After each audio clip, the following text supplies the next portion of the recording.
Hello बच्चों, कैसे हैं आप लोग। उम्मीद है कि आप सब अच्छे होंगे। बच्चों, आज हम क्लास 10th के हिस्ट्री का चैप्टर 1 का पूरा क्वेश्चन आंसर कराने जा रहे हैं। तो आइए सबसे पहले देखते हैं बच्चों। चैप्टर 1 है यूरोप में राष्ट्रवाद। तो आइए इसका क्वेश्चन आंसर देखते हैं।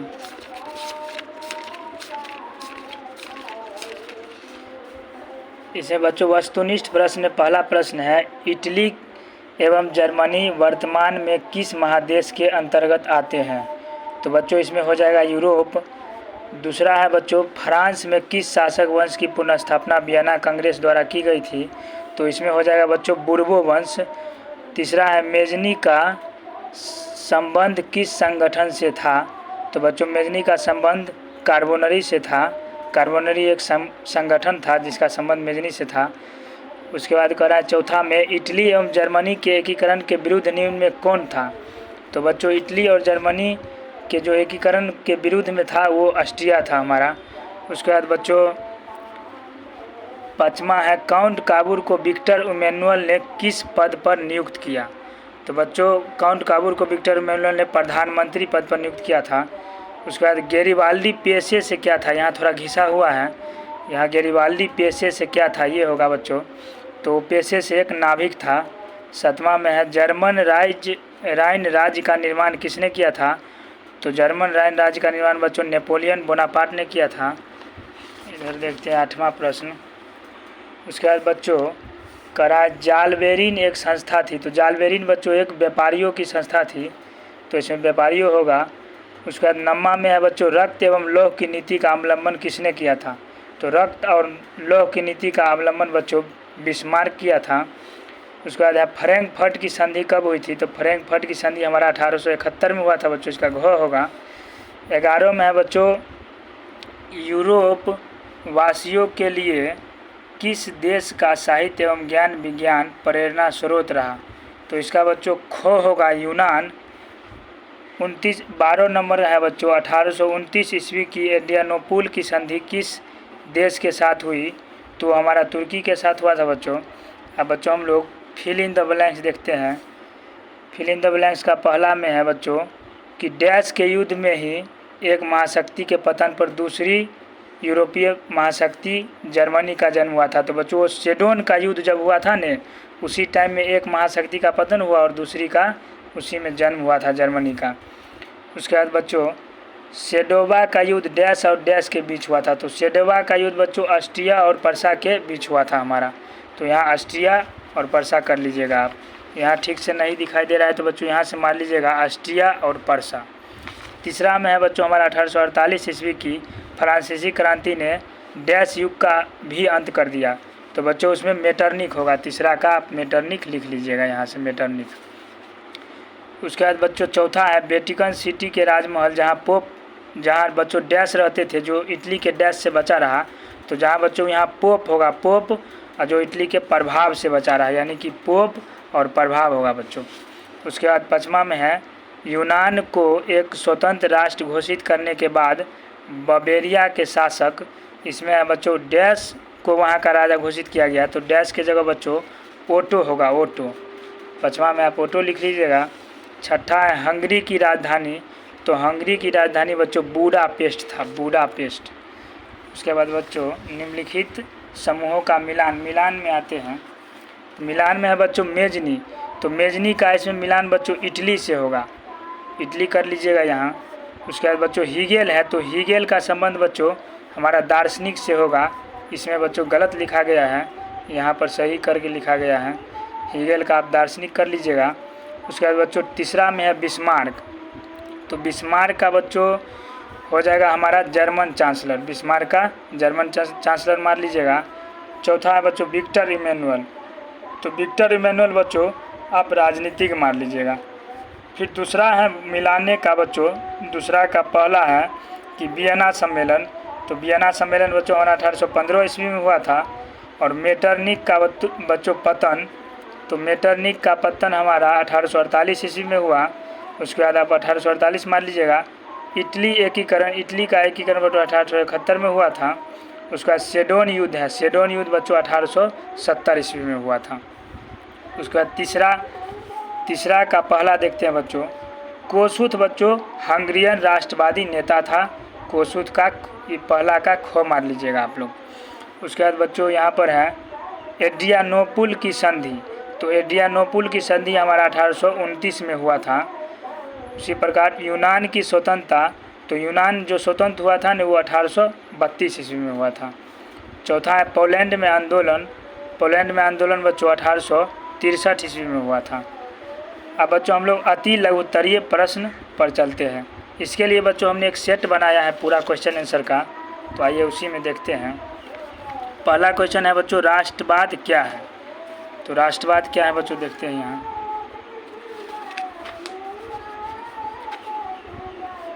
राष्ट्रवाद में बच्चों यहाँ पर है राष्ट्रवाद क्या है।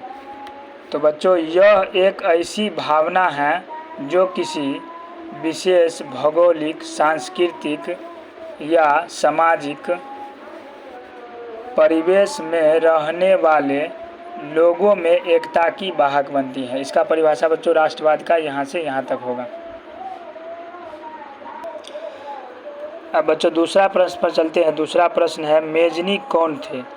तो बच्चों मेजनी साहित्यकार, गणतांत्रिक विचारों का समर्थक और योग्य सेनापति था, लेकिन वह तत्कालीन राजनीतिक परिस्थितियों की बेहतर समझ नहीं रखता था। सन 1831 में उसने यंग इटली नामक संस्था की स्थापना की, जिसने नवीन इटली के निर्माण में महत्वपूर्ण भाग लिया। बच्चों मेजनी जो था ने वो साहित्यकार भी था, गणतांत्रिक विचारों का समर्थक था और एक समर्थ और योग्य सेनापति भी था, लेकिन बच्चों तत्कालीन और राजनीतिक परिस्थितियों की बेहतर समझ नहीं रखता था। और उसने क्या किया 1831 में यंग इटली नामक क्या किया संस्था का स्थापना किया, जिससे नवीन इटली के निर्माण में यानी कि नया जो इटली का उस टाइम निर्माण हुआ उसमें महत्वपूर्ण भाग निभाया उसमें। अब तीसरा है बच्चों जर्मनी के एकीकरण की बाधाएं क्या थी। जर्मनी का जब बच्चों एकीकरण हो रहा था तो उसके एकीकरण की बाधा क्या क्या थी वो लिखना है। तो जर्मनी के एकीकरण की निम्न बाधाएं थी। जर्मनी के 300 छोटे बड़े राज्यों के खंडों में बटा होना। पहला तो कारण ये हो गया बच्चों कि जर्मनी उस टाइम 300 छोटे बड़े राज्य में बटा हुआ था, यानी कि टुकड़ों में बटा हुआ था। दूसरा है बच्चों जर्मनी में राजनीतिक, सामाजिक तथा धार्मिक विषमताएं का मौजूद होना। और दूसरा कारण था बच्चों कि जर्मनी में उस टाइम में राजनीतिक हो गया और सामाजिक और धार्मिक, इन तीनों उसमें कुरीतियाँ थी, जिसके कारण मतलब ये उन जर्मनी के एकीकरण में बाधा बन रहा था। तीसरा है बच्चों लोगों में राष्ट्रवाद की भावना का अभाव होना, यानी कि जर्मनी में जो भी लोग रह रहे थे उसमें अपने देश के प्रेम के मतलब देश से प्रेम की भावना का अभाव था। चौथा है शक्तिशाली राज्य पर्सा द्वारा अन्य राज्यों पर प्रभाव बनाए रखना। चौथा है बच्चों शक्तिशाली जो राज्य पर्सा था वो अन्य राज्य पर अपना प्रभाव बनाए हुए था। अब बच्चों हम लोग अति लघुत्तरीय का चौथा प्रश्न पर चलते हैं। चौथा में बच्चों मेटरनिख युग क्या है। तो मेटरनिख ऑस्ट्रिया का चांसलर था, जिसमें 1815 ईस्वी से 1848 ईस्वी के बीच के समय को यूरोप में मेटरनिख युग कहते हैं। उसके बाद है सन 1815 के वियना सम्मेलन की मेज़बानी मेटरनिख ने की थी और सन 1848 ईस्वी तक फ्रांस में मेटरनिख युग का अंत हो गया। यानी कि बच्चों मेटरनिख जो था ने वो ऑस्ट्रिया का चांसलर था और 1815 से लेकर के और 1848 के बीच के मतलब समय उस टाइम मतलब 1815 से 1848 के बीच के समय को यूरोप में हम लोग मेटरनिख युग कहते हैं। और 1815 में वियना सम्मेलन का जो मेज़बानी किया था वो मेटरनिख ने किया था। उसके बाद सन 1848 ईस्वी तक फ्रांस में धीरे धीरे मेटरनिख युग का अंत हो गया। इस तरह से बच्चों हम लोग का अति लघुत्तरीय प्रश्न जो कि चार था चारों ख़त्म हो गया। अब हम लोग बच्चों चलते हैं लघु उत्तरीय प्रश्न यानी 60 शब्दों में उत्तर देने वाला पर। तो इसमें बच्चों पहला प्रश्न 1848 के फ्रांसीसी क्रांति के क्या कारण थे। तो आइए सेट में देखते हैं बच्चों।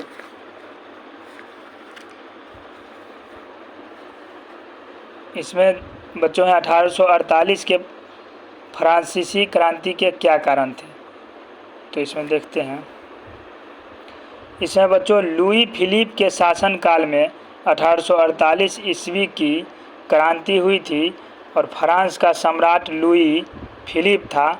इस क्रांति के दौरान यूरोप में मेटरनिक युग समाप्त हो गया। उसका कारण है बच्चों, लुई फिलिप अपने विरोधियों को खुश करने के लिए स्वर्णिम मध्यम वर्गीय नीति का अवलंबन किया, जो इस क्रांति का कारण बना। यानी कि बच्चों लुई फिलिप जो था ने, वो अपनी विरोधी को खुश करने के लिए क्या किया, स्वर्णिम मध्यम वर्गीय नीति का अवलंबन किया, जो इस क्रांति का कारण बना। दूसरा है बच्चों, लुई फिलिप ने अपना प्रधानमंत्री गीजो को बनाया, जो कट्टर प्रतिक्रियावादी था। दूसरा कारण यह था बच्चों फ्रांसीसी क्रांति का कि लुई फिलिप जो था ने, वो अपना प्रधानमंत्री गीजो को बनाया, और गीजो जो था ने एकदम कट्टर प्रतिक्रियावादी स्वभाव का व्यक्ति था। तीसरा है बच्चों, वैधानिक, सामाजिक और आर्थिक सुधारों का गीजो विरोध करता था।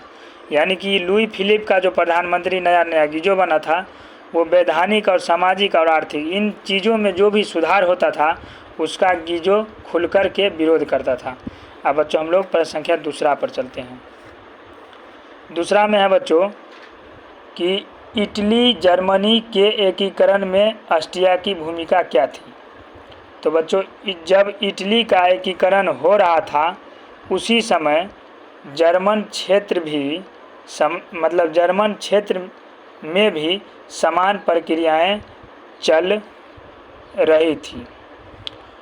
इटली और जर्मनी के एकीकरण में ऑस्ट्रिया बहुत बड़ा बाधक था।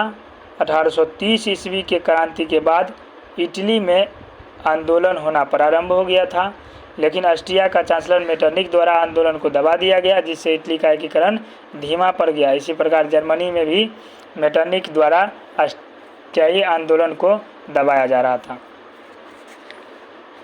बच्चों जब इटली का एकीकरण हो रहा था ने, उसी टाइम में बच्चों जर्मन क्षेत्र में भी सेम टाइम का प्रक्रिया चल रहा था। यानी कि इधर भी एकीकरण हो रहा था, उधर भी धीरे धीरे एकीकरण हो रहा था।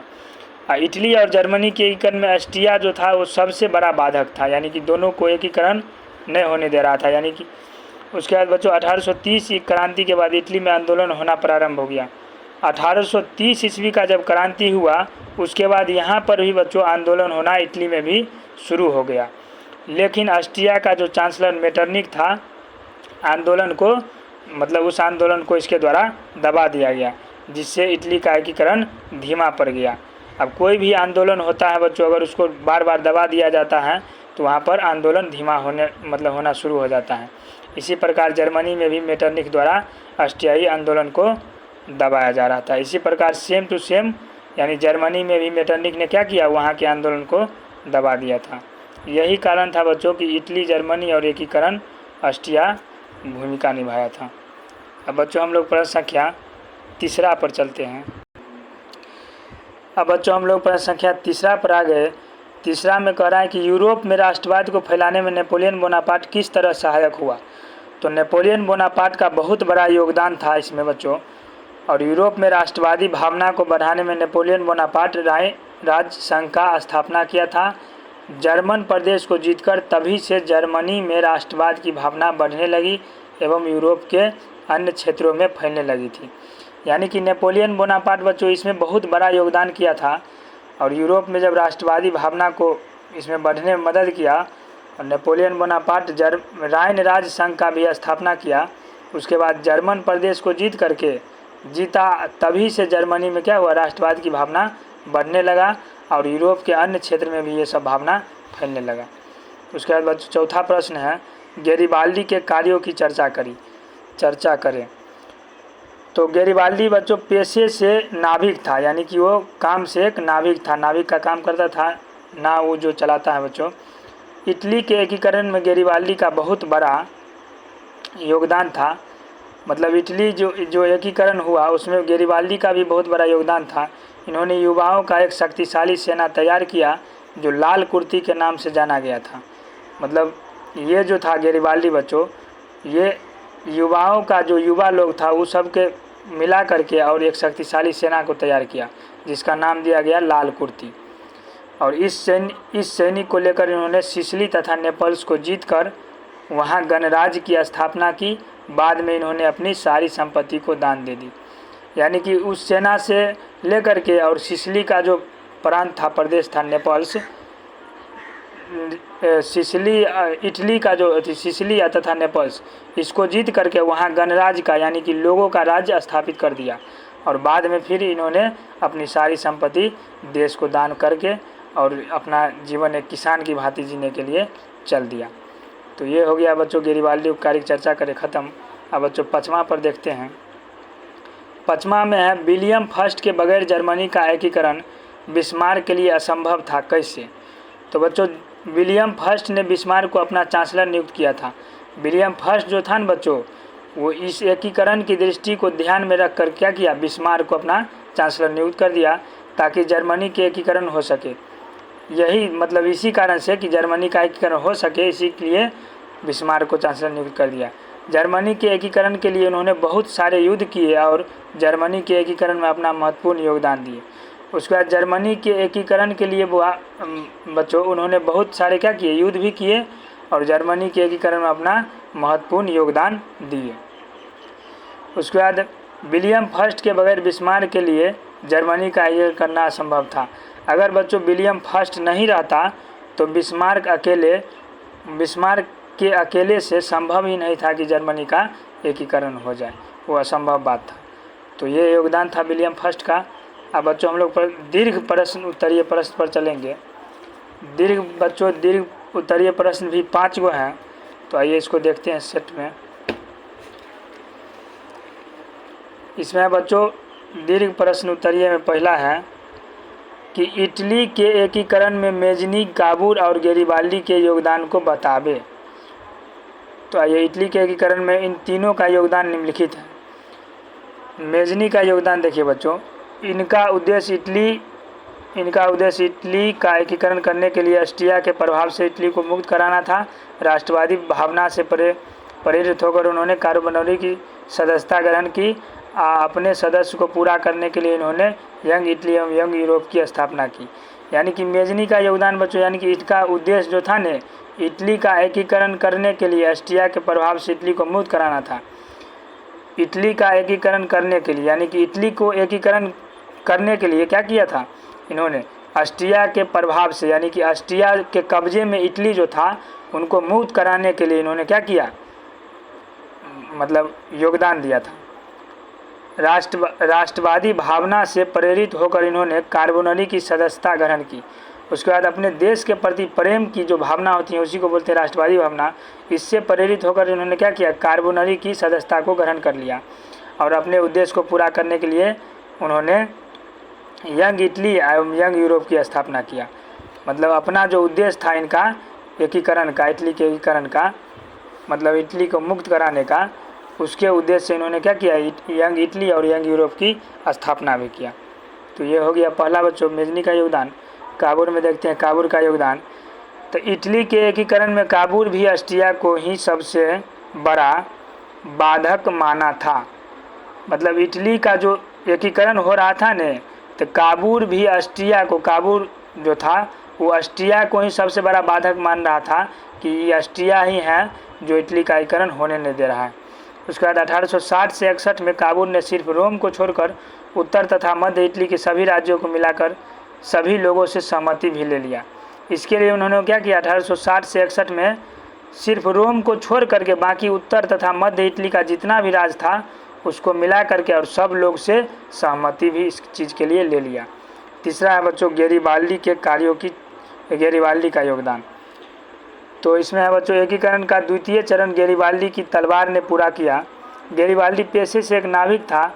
आरंभ में वो मेजनी का समर्थक था, परंतु बाद में वो काबुल के प्रभाव में आया। गैरिबाल्डी युद्ध नीति में विश्वास करता था। वो जानता था कि बिना युद्ध के इटली का एकीकरण संभव नहीं था। बच्चों गैरिबाल्डी जो था थोड़ा गर्म मिजाज का आदमी था। वो एकीकरण का द्वितीय चरण इसलिए कहा गया है कि गैरिबाल्डी की तलवार ने पूरा किया। गैरिबाल्डी पेशे से एक क्या था, नाविक था। वो नाव चलाता था और आरंभ में वो मेजनी का शुरू में बच्चों शुरुआत में वो मेजनी का समर्थक था, लेकिन बाद में क्या हुआ, वो काबुल के प्रभाव में आया। गैरिबाल्डी युद्ध नीति में हमेशा विश्वास करता था। वो जानता था कि बिना युद्ध के इटली का एकीकरण संभव नहीं है। तो इस तरह से बच्चों इन तीनों का योगदान हमें पता चल गया कि इटली के एकीकरण में इन तीनों का योगदान क्या था। अब बच्चों हम लोग प्रश्न संख्या दूसरा पर देखते हैं। दूसरा है जर्मनी के एकीकरण में बिस्मार्क की भूमिका का वर्णन करें। बच्चों हम प्रश्न संख्या दूसरा देखते हैं। दूसरा है जर्मनी के एकीकरण बिस्मार्क की भूमिका का वर्णन करें। तो विलियम फर्स्ट जो पर्सा का राजा था, इन्होंने जर्मनी के एकीकरण में ध्यान में रखकर बिस्मार्क को अपना चांसलर बना दिया। बिस्मार्क एक प्रख्यात राष्ट्रवादी और कूटनीतिक था। बिस्मार्क का कहना था कि जर्मनी का एकीकरण रक्त और तलवार की नीति से होगा, न कि आदर्शवादी से। बिस्मार्क ने सबसे पहले धन दौलत से पर्सा की स्थिति सुधार एवं सैनिक शक्तियों को भी मजबूत किया। इन्होंने जर्मनी के एकीकरण के लिए निम्न देशों से युद्ध किया। यानी कि बच्चों विलियम फर्स्ट जो था ना, वो पर्सा का राजा था। इन्होंने क्या किया कि जर्मनी के एकीकरण में ध्यान में रख करके और बिस्मार्क को अपना चांसलर नियुक्त कर दिया। अब बिस्मार्क, इससे पहले भी हम इस प्रश्न पढ़े थे कि बिस्मार्क क्या था, एक प्रख्यात राष्ट्रवादी और कूटनीतिक था। बिस्मार्क का कहना यही था कि जर्मनी का एकीकरण हो सकेगा तो रक्त और तलवार की नीति से ही होगा, न कि आदर्शवादी से। अब बिस्मार्क ने सबसे पहले इसके लिए क्या किया, धन दौलत से पर्सा की स्थिति को सुधार करके एवं सैनिक शक्ति को भी मजबूत कर लिया। उन्होंने जर्मनी के एकीकरण के लिए, यानी कि जर्मनी के एकीकरण के लिए बच्चों उन्होंने किन किन देशों से युद्ध लड़ा, वह ये देखते हैं। तो सबसे पहले है बच्चों डेनमार्क से युद्ध लड़ा था। उसके बाद ऑस्ट्रिया से भी लड़ा, फ्रांस से भी लड़ा। उसके बाद है सेडन। तो सेडन के युद्ध में फ्रांसीसियों की बुरी तरह से हराया और सेडन के युद्ध के बाद जर्मनी का उदय महाशक्ति के रूप में हो गया। यानी कि लास्ट में सेडन का युद्ध जब लड़ा बच्चों, तो उसमें ही फ्रांसीसी को इन्होंने क्या किया, बुरी तरह से हरा दिया। उसके बाद सेडन के युद्ध के बाद ही जर्मनी धीरे धीरे एक महाशक्ति के रूप में उभरने लगा। तीसरा है बच्चों, तीसरा प्रश्न कि राष्ट्रवाद के उदय के कारणों एवं प्रभाव की चर्चा करें। राष्ट्रवाद का उदय और प्रभाव के कारण की चर्चा बोल रहा है करने के लिए। तो राष्ट्रवाद के उदय के कारण पहला हम देखते हैं फ्रांसीसी क्रांति एवं नेपोलियन की विजय शक्ति से यूरोप में राष्ट्रवादी भावना का उजागर हुआ। यानी कि फ्रांसीसी क्रांति और नेपोलियन की जो विजय शक्ति था, उसी से यूरोप में राष्ट्रवादी भावना उजागर हुआ। राष्ट्रवाद की भावना को उजागर किया नेपोलियन ने। जिस राज्यों को जीता था उस राज्य में नेपोलियन ने राष्ट्रवादी भावना को जगाया बच्चों। यानी कि जिस राज्य को नेपोलियन जीत चुका था उसमें राष्ट्रवादी भावना को जगाया। उसके बाद बच्चों है शिक्षक, व्यापारी इत्यादि के उदय से राष्ट्रवादी भावना का विकास हुआ।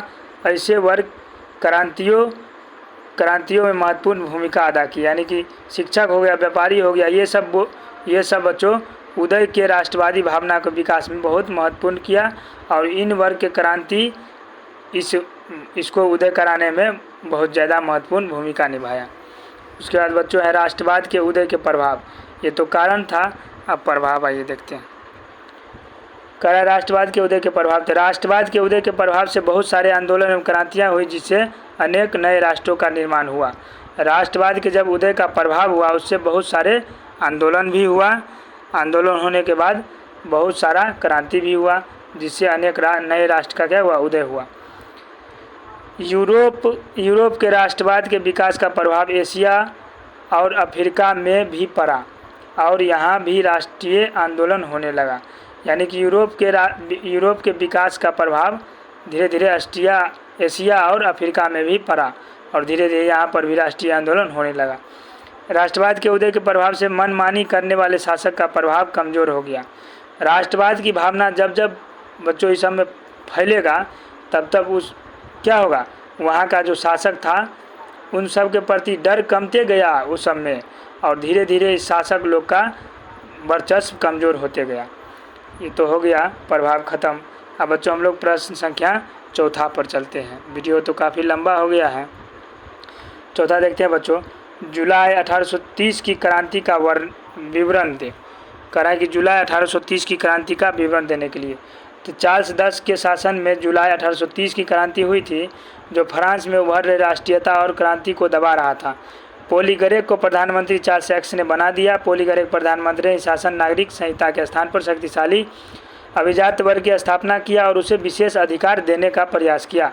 इस कदम को उदारवादियों ने षड्यंत्र समझा। फिर प्रतिनिधि सदन एवं उदारवादियों ने पोलिगरेक का विरोध करने लगा। इस विरोध के जवाब के रूप में चार्ल्स दस ने 25 जुलाई 1830 ईस्वी को 4 अध्यादेशों द्वारा उदारवादियों को दबाने का प्रयास किया। फिर पेरिस की लहर दौड़ी जो फ्रांस का जुलाई 1830 की क्रांति था। इस तरह से बच्चों आप लोग लिख लीजिएगा, वीडियो बहुत ज़्यादा लंबा हो गया है, समझा नहीं पाएंगे। अब बच्चों प्रश्न संख्या 5वां देखते हैं। यूनानी स्वतंत्रता आंदोलन का संक्षिप्त विवरण दे। तो यूनान का अतीत फक्र करने जैसा था, फिर भी यूनान तुर्की का गुलाम था। जब फ्रांस की क्रांति हुई तो यूनान के लोगों में भी राष्ट्रवादी भावनाओं का उजागर हुआ। तुर्की शासन से स्वयं को अलग करने के लिए यूनान के लोगों ने भी आंदोलन शुरू कर। जैसे ही तुर्की शासक को इस आंदोलन का पता चला तो यूनान के लोगों ने कुचलने लगा और आंदोलन को दबाने लगा। फिर लंदन में हुआ सम्मेलन के निर्णय अनुसार इंग्लैंड, फ्रांस एवं रूस ने मिलकर तुर्की के खिलाफ संयुक्त कार्रवाई करने का निर्णय लिया। इस संयुक्त कार्रवाई से तुर्की बुरी तरह युद्ध में हार गया।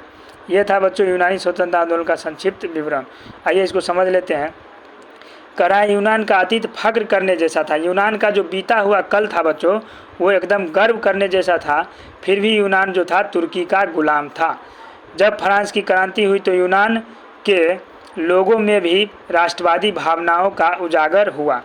जब बच्चों फ्रांस का क्रांति हुआ ने तो ये लोग को जब पता चला कि वहाँ पर क्रांति हो रहा है, हर चीज़ हो रहा है, तो यहाँ के लोगों में भी धीरे धीरे अपने देश के प्रति प्रेम उजागर होने लगा और तुर्की शासन से स्वयं को अलग करने के लिए यूनान के लोगों ने भी आंदोलन शुरू कर दिया। तुर्की यानी कि तुर्की का जो गुलाम था बच्चों यूनान, तो वहाँ पर भी उससे अलग होने के लिए यूनान के लोगों ने भी क्या किया, धीरे धीरे आंदोलन शुरू कर दिया। और जैसे ही तुर्की शासक को इस आंदोलन का पता चला तो यूनान के लोगों को कुचलने लगा। अगर बच्चों कोई राज्य किसी राज्य का गुलाम है तो जो गुलाम रहेगा वो आवाज़ उठाएगा, जो शासक वर्ग है उस पर दबाने का प्रयास अवश्य करेगा। वही हुआ कि तुर्की शासक को पता चला इस बात को, तो वहाँ को यूनान के जो लोग था उसको एकदम दबाने कुचलने लगा और आंदोलन को भी दबाने लगा। फिर लंदन में हुआ सम्मेलन के निर्णय अनुसार इंग्लैंड, फ्रांस और रूस ने मिलकर तुर्की के खिलाफ संयुक्त कार्रवाई करने का निर्णय लिया। फिर बच्चों उसके बाद लंदन में क्या हुआ, सम्मेलन हुआ। उसके निर्णय अनुसार क्या हुआ कि इंग्लैंड, फ्रांस और रूस, इस तीनों ने मिल करके तुर्की के खिलाफ संयुक्त कार्रवाई करने का निर्णय लिया। इस संयुक्त कार्रवाई से तुर्की बुरी तरह युद्ध में हार गया। जब ये तीनों मिल गया तो उसके बाद धीरे धीरे क्या हुआ, तुर्की सबसे बुरी तरह हार गया। अब ये भी समझ ही लेते हैं बच्चों। जब इतना चार्ल्स एक्स जुलाई 1830 की क्रांति का विवरण दे। तो चार्ल्स एक्स के शासन में जुलाई 1830 की क्रांति हुई थी। यानी कि जुलाई 1830 की क्रांति जब हो रहा था उस टाइम में चार्ल्स 10 शासन कर रहा था, जो फ्रांस में उभर रहे राष्ट्रीयता और क्रांति को दबा रहा था। जो बच्चों फ्रांस में जो भावना जग रहा था अपने देश के प्रति, उसको दबाने का ये काम कर रहा था चार्ल्स 10। पोलिगरेक को प्रधानमंत्री चार्ल्स 10 ने बना दिया।